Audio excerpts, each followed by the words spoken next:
Hey, wake up. We made it to Friday again. They definitely tried to stop us this week. I'm recording this a little bit later than I usually do, but we're still out here and we're still getting it done. The other day I got some fillings done, as I've been doing over the past few months, just getting everything caught up to a nice little happy point. And when there, I talked to the dentist assistant about cryptids because that's just the type of person that I am. We also talked about ghost stories and all that type of stuff, pretty much anything paranormal. And then, when I was driving home later at night, the thought occurred to me, I should do an episode on jinn. So over the past few days, I've been trying to find out stuff about jinn, trying to find encounters. Now, a lot of them I did have to translate. Some of these translations may not be super accurate, but we doing our best over here. So, if you're not familiar with a jinn, then generally they are from Middle Eastern and Islamic folklore. They were said to be created from, quote, smokeless fire, which that's just one of the terms. I take the term to generally mean they were created from pure energy. And unlike ghosts or demons or cryptids or anything of the like, these are considered a race that lives alongside humans, but they live in their own hidden world, their own pocket dimension, if you will. These jinn also possess free will, so that means that some of them are good, some are bad, some are gray, and some are just outright malevolent, or may help you. But a lot of times they are known for being mischievous, at the very least. They're known for shape-shifting, they're known for mimicking humans, and having a lot of qualities that we see in a lot of other cryptids in a lot of other countries and cultures. And in some cases, they seem to be territorial or seem to take up residence in abandoned places. So, with all that being said, let's jump right in to our first encounter. This one took place in Saudi Arabia. A Bedouin guide was leading two travelers across a remote stretch of the Ruba Khali. On the first night of this trip, nothing really of interest happened. It was on the second night that things took a really odd turn. They were camping in an area that it seemed a lot of locals would steer clear of, completely avoid the area. And again, nothing happened until around midnight, when the guide heard someone softly calling his name. But it wasn't just his name, it was his childhood nickname, one that only his now passed on mother would use. He stepped outside the tent to see exactly what was going on, and of course, at first, he didn't see anything. Nothing was out of place. It was just the desert. There was the fire, there was the tent. It was quiet. But then, far from camp, it appeared that a woman was standing in the distance near a dune. She appeared to be wearing the same black clothing that his mother would wear, but it seemed that she didn't walk toward him. She more so glided. Her feet never touched the sand. Confused and a little frightened, he began to approach this figure. Once he got a little bit closer, it was indeed someone that looked like his late mother. As the guy was standing there, he noticed then that the closer that she got to their camp, that her shadow was pointing in the wrong direction. Instead of following the fire, the shadow bent like a long claw that bent toward him instead. The figure seemed to realize that he sensed something was wrong. It then spoke in a voice that was not his mother's voice, but a deep male voice. It said, "You shouldn't have come here." The woman's face then folded inward like smoke being sucked into nothingness. The guide ran back to the tent, but on his way back, it sounded like that there were many footsteps chasing him. He dove back into the tent and didn't come out until morning. When morning eventually did come, the guide and the travelers got out from the tent and realized that all around the tent and the general area were all these small, claw-like footprints. So what exactly do you think was going on here? Do you think that the jinn was more of a trickster? Do you think it was trying to scare them off? As I said in the beginning of the video, or not the beginning, but a little while ago, that some jinn can be territorial. Do you think that these people seem to trespass onto its territory? Or do you think that the jinn just likes to screw with anybody who goes by there? One thing that I thought was very interesting was that after he noticed that something was wrong, it seemed that either it stopped trying to put up the facade, or maybe the spell was broken. It's very hard to say. I'm not super familiar with a lot of Middle Eastern and jinn lore yet, but I'm trying to get there. I'm trying to find new sources all the time. So of course, what do you think was the reason that all this happened? And why did it use the voice of his long-dead mother? And here's a question I'll pose to you.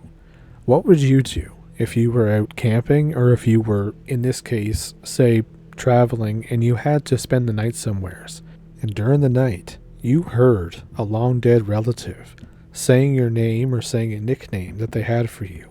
Would you be more scared, or would you be more angry? And of course, if anybody has had an encounter with a jinn or anything like it, I would definitely love to hear about it. But let's get on to this next encounter. This one was from rural Oman. It was a remote village. There was a stone well that was said to be the home of a jinn. It's not said why the jinn took residence up in this well, or if it was trapped there, or what exactly happened, but all we know is that a young girl in this village went missing. She was missing for 2 hours.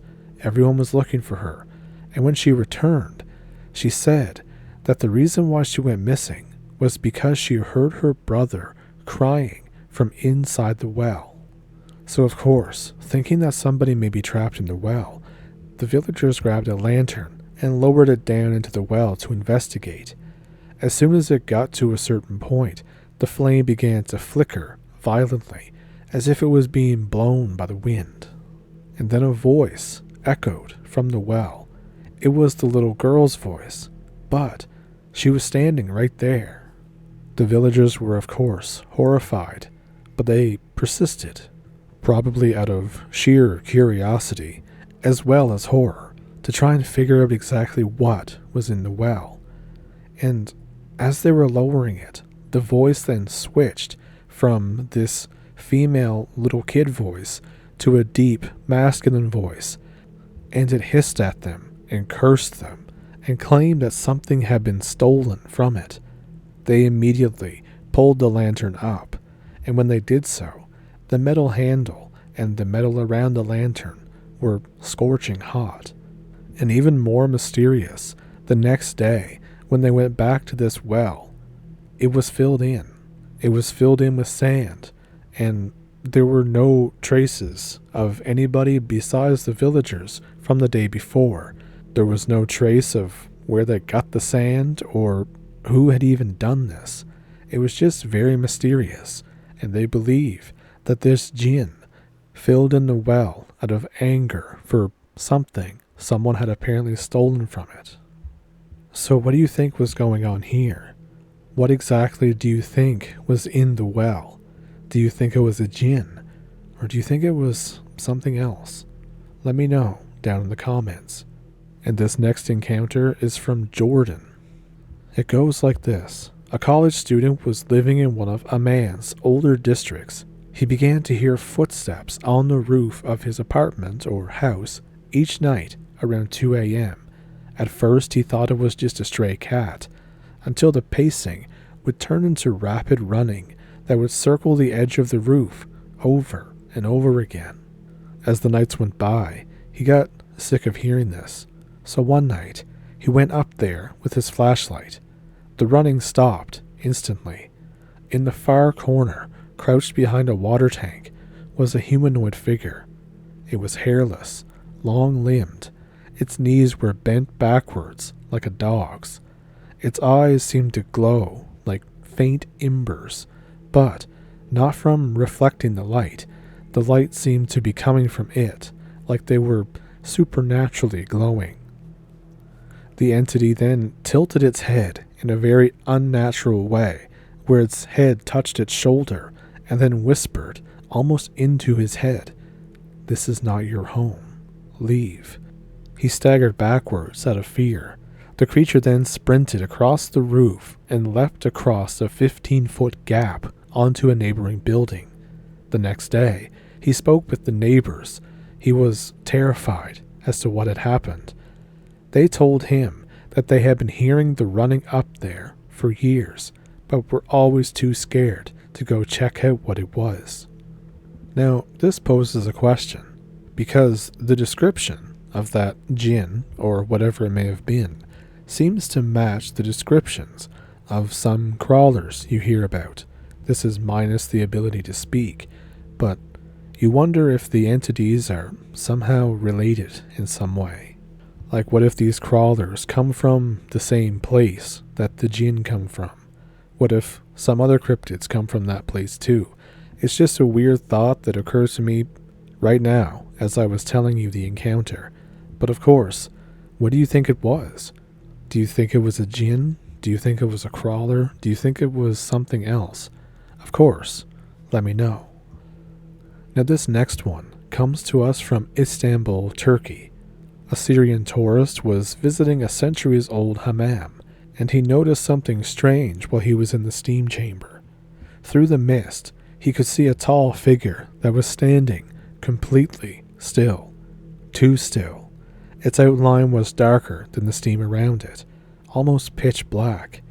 At first thought he just assumed it was another guest, and maybe the steam was making him see things, until this being slowly turned its head toward him, revealing that it had no face at all, but he could still tell that it was glaring at him. The figure began to stretch upward, twisting its form as if it were made out of smoke. He panicked and ran out of there. When questioned, a nearby attendant insisted that no one else had been in there with him. He had locked the door behind him to heat the room. When he returned, days later, again out of sheer curiosity, he saw the same faceless shadow reflected behind his own head in the reflection of the marble basin. He spun around to confront the creature, and it was gone.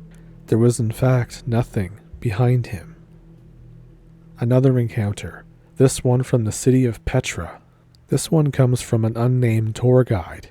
He says, "I was closing up one evening, and I noticed a young boy was wandering alone among the carved stone facades. Of course, there shouldn't be anybody in here now, so I went up to the boy, and I asked where his family was. The child turned to me with a blank look, almost calm sounding. He said, 'They left long ago. I watch the valley now.' The guide approached further, thinking that this sounded too calm for a child left by themselves, too rehearsed almost. As he approached and went to put his hand on the child's shoulder, he realized that the child's eyes were entirely black. Before the man could even comprehend what he had just seen, the boy pointed toward a narrow canyon and said, 'Do not stay after the sun leaves. They wake then.' Before the guy could respond, the boy dissolved into a swirl of red dust that was now carried away by a sudden wind. That night, the security cameras apparently picked up faint silhouettes moving through Petra long after closing. They were tall, thin shapes gliding along the canyon walls. So the first thing that comes to mind for me isn't just the apparent black-eyed kid encounter that happened here, and besides the fact that the kid disappeared into a swirl of red dust, it was the thing at the end, these faint silhouettes moving through Petra long after closing, tall, thin shapes gliding along the canyon walls. A long time ago, I did a story that was based in Australia, where a guy was trying to get out of whatever funk he was in. He was trying to get off drugs, to get his life straightened out, and while going through the withdrawals, he saw these tall shadow figures out in the distance. And not only that one, I did another one from Australia as well. I don't exactly remember the name of them, but it was a longer name. It was an Aboriginal name, and it was the same principle. Tall, thin shadow figures. The Aboriginals had said that they had been there much longer than them, and that they were ancient.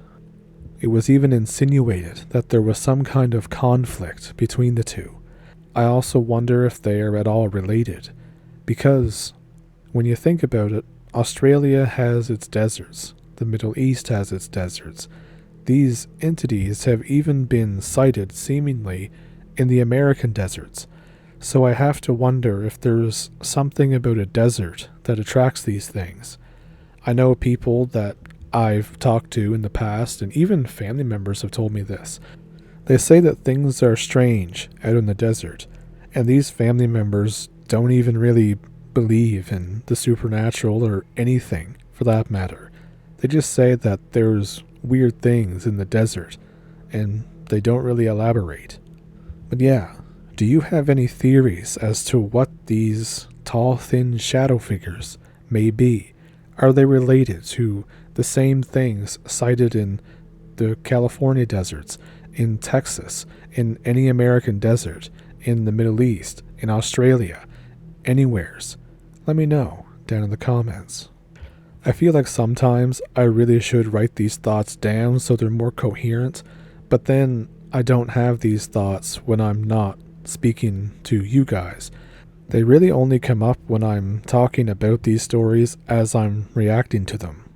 But I'll do one more, and then you guys can let me know if I should do some more, because there are some left over here. This one is from Morocco. A newlywed couple had rented a cheap apartment. This apartment was painted entirely blue, something the landlord said, quote, "It keeps everything calm." From the first night, objects started to move, but in a subtle way. Cups would rotate. Curtains would sway with no breeze. Doors would open halfway.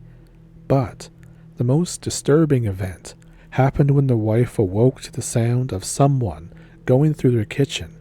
She thought they were being robbed. She got up and peeked out and saw a shadow, roughly the size of a man, stooped over the sink. Thinking that she had confirmed that there was an intruder, she turned on the light, but the shadow didn't vanish. It stood up, twisted, and flattened itself along the wall like a smear of ink. It then slid into the hallway and disappeared beneath the bedroom door. After that night, the couple found handprints burned into the paint, 3 fingers, and elongated. The landlord later admitted that the previous tenant had referred to this place as the Jinn house.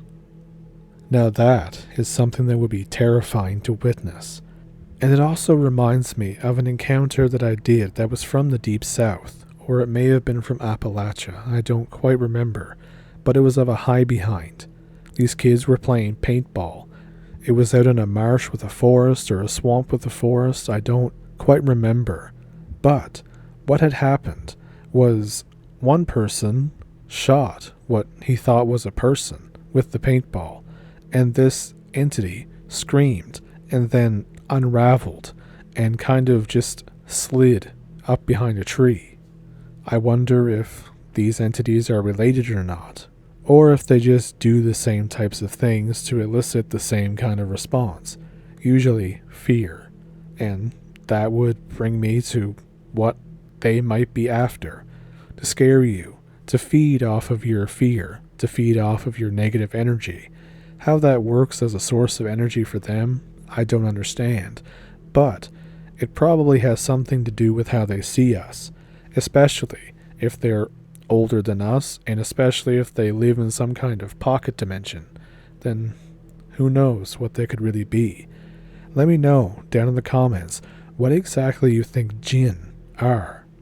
And do you think that it's just a different name for an entity that seems to exist all over the world, as seems to be the case with a lot of these things? But yeah, let me know in the comments. And if you enjoyed this episode of the podcast, make sure to like and subscribe. And of course, if you want to donate to the channel, there are links in the description. If you want to send a story of your own to the channel, there's also a link in the description. Here on YouTube, there are memberships and super thanks. And, of course, I hope you tune in for Sunday's video. Sunday's video is going to be on Mongolia. I don't think I've ever done a video on Mongolia before, but it's pretty good. Not gonna lie, it's pretty terrifying, some of these encounters that seem to spring up out of nowhere. So, tune in for that on Sunday. Thank you for pulling up a stump. Thank you for watching. Have a good weekend. Have a good week. Remember to be nice to yourself. And remember, it's Friday.